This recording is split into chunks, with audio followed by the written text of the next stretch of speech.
বন্ধুরা, আজকে আপনাদের সামনে আমি রান্না করে দেখাবো বাঁধাকপি দিয়ে আলু দিয়ে কীভাবে রান্না করব, আর দেখাবো ডালের সাথে কীভাবে মূলা দিয়ে রান্না করব। আজকে আমি সম্পূর্ণ নিরামিষ দুপুরের খাবার রান্না করে আপনাদের সামনে দেখাচ্ছি। প্রথমে আমি এখানে বাঁধাকপি সিদ্ধ করে নিয়েছি, এরপর লবণ হলুদ সব দিয়ে দেবো।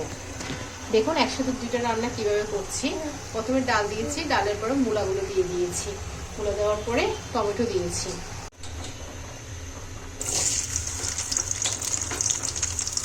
আলু ভেজে নিচ্ছি প্রথমে।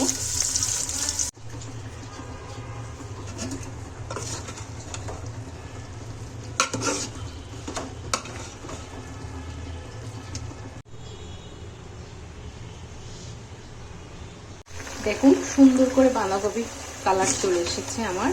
এখন আমি তেলে দেবো, তেল গরম করে আসছে। যেটা আমি নিরামিষ রান্না করছি তাই পাঁচফোড়ন দিয়ে তেল দেবো।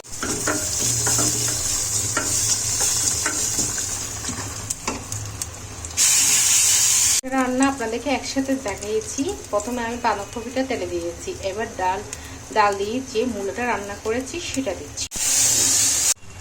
কি সুন্দর একটা কালার এসেছে দেখুন।